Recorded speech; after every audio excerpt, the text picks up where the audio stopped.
Lucas capítulo 24. E começando por Moisés, discorrendo por todos os profetas, expunha-lhes o que a seu respeito constava em todas as Escrituras.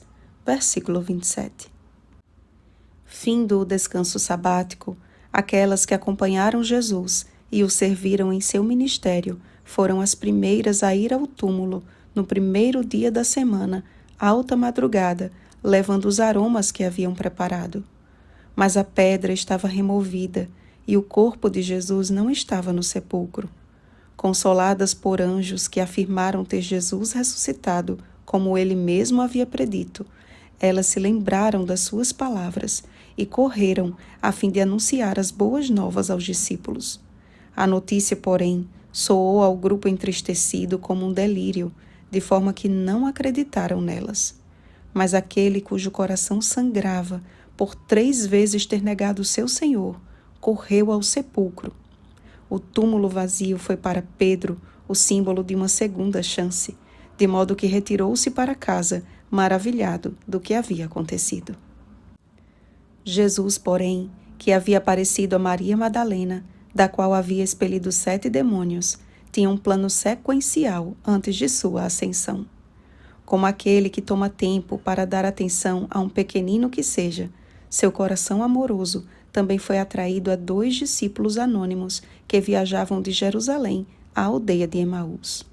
Entristecidos com tudo o que havia acontecido, parecia que simplesmente estavam voltando para casa a fim de reassumirem suas antigas ocupações. Como um viajante comum, Jesus se aproximou deles como quem não soubesse dos últimos acontecimentos.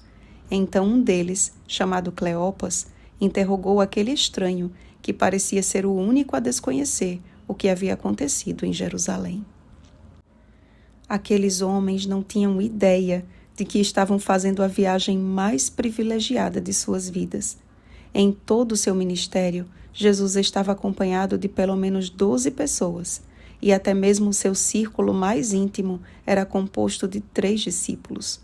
Cleopas e seu amigo andaram com Jesus por aproximadamente 11 quilômetros, o que equivale a quase 3 horas de caminhada. Mas não uma caminhada qualquer.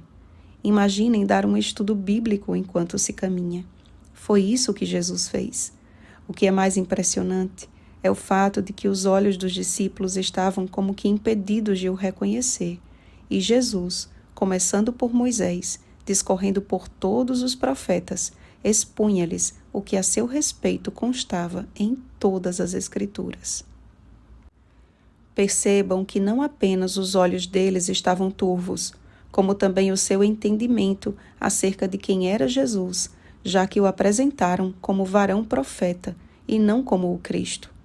A morte ignominiosa de Jesus havia apagado a sua crença de que fosse ele quem havia de redimir a Israel, e nem o relato das mulheres e a confirmação de que o sepulcro estava vazio foram provas suficientes de que Jesus era verdadeiramente o Filho de Deus. Uma incredulidade que Jesus tratou de repreender. Ó nécios e tardos de coração, para crer tudo o que os profetas disseram. Porventura, não convinha que o Cristo padecesse e entrasse na sua glória? Jesus simplesmente disse que a sua vida foi o perfeito cumprimento de toda a Escritura, do que todos os profetas falam a seu respeito. Amados, estamos vivendo nos dias mais perigosos espiritualmente falando. Se aqueles que viram Jesus face a face e andaram com ele lado a lado tiveram seu coração tomado pela incredulidade, quanto mais nós corremos o sério risco de permitir que o desânimo prejudique a nossa visão espiritual e nos impeça de enxergar o que está escrito. Lembrem de Noé. Jesus não se referiu aos dias deste justo apenas com relação à corrupção dos antediluvianos, mas também e principalmente à questão da ignorância quanto ao tempo e à verdade presente. Jesus disse que Noé entrou na arca e não o perceberam, senão quando veio o dilúvio e os levou a todos. Mateus capítulo 24, versículos 38 e 39.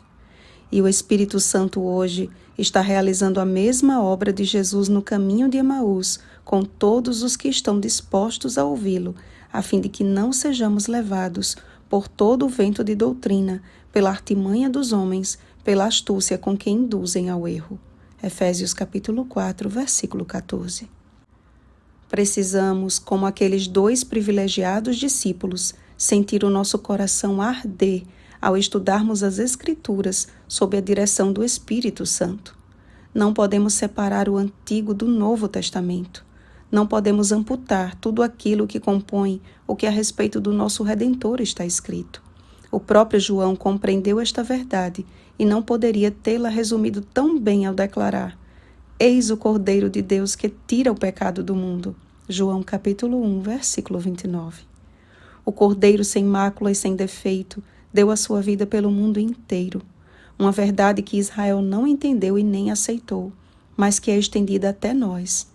A oportunidade de trocar o nosso passado por um presente restaurado e um futuro glorioso. Pelo sacrifício do Imaculado Cordeiro de Deus, todo pecador arrependido é revestido pela justiça, santidade e pureza de Cristo. Uma troca que nossas obras jamais poderiam realizar. Há tanto nas Escrituras que ainda não compreendemos em sua essência, amados. Não que a Bíblia seja misteriosa, e sim porque ela é a palavra de Deus, e muitas vezes estamos com nossos olhos impedidos pela incredulidade, arrogância ou justiça própria. E há tanta luz e tanta glória na palavra de Deus comparada à nossa mente limitada.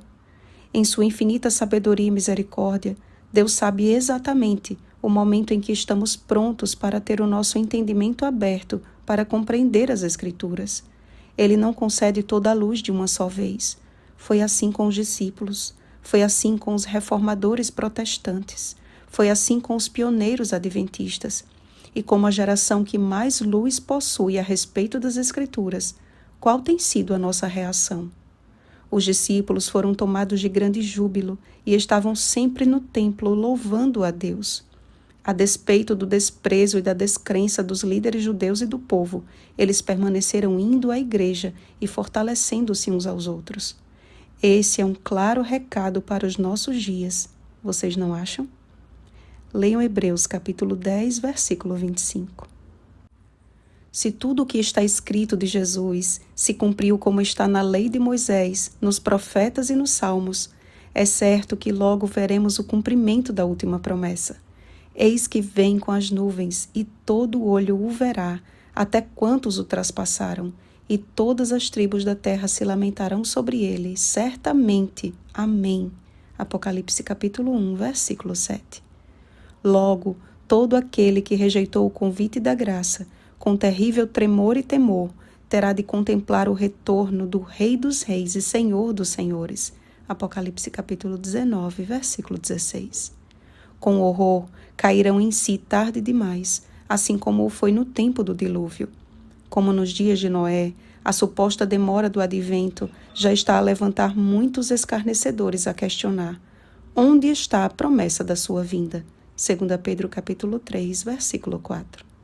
Mas todos nós que conhecemos o tempo, precisamos estar apercebidos de que a nossa salvação está mais próxima do que quando no princípio cremos. Romanos capítulo 13, versículo 11.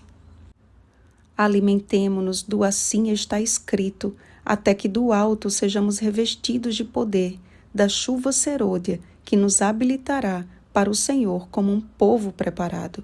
Lucas capítulo 1, versículo 17. Portanto, vós, irmãos, não estáis em trevas, para que esse dia como ladrão vos apanhe de surpresa. Porquanto vós todos sois filhos da luz e filhos do dia. Nós não somos da noite nem das trevas. Assim, pois, não durmamos como os demais. Pelo contrário, vigiemos e sejamos sóbrios. 1 Tessalonicenses capítulo 5, versículos 4 ao 6. Oremos, amados. Querido Deus e Pai, que privilégio daquelas mulheres em receber de primeira mão a notícia da ressurreição do nosso Salvador. Que privilégio daqueles 2 homens numa caminhada particular com o Eterno. Que privilégio dos discípulos em receber a visita do Príncipe da Paz. E que privilégio pode ser o nosso, da geração que cumprirá a missão receberá a chuva serôdia e estará pronta para encontrar Jesus nos ares. Suplicamos a Ti, ó Deus, que abras o nosso entendimento para compreendermos as Escrituras, a fim de sermos Tuas testemunhas revestidas do poder do alto. Enche-nos da alegria no Espírito Santo, para que possamos estar sempre Te louvando em Tua casa de oração e fortalecendo-nos uns aos outros. Te pedimos e Te agradecemos em nome de Jesus. Amém. Vigiemos e oremos. Uma feliz semana, santificados pela palavra. Oremos pelo batismo do Espírito Santo. Oremos uns pelos outros. Rosana Garcia Barros.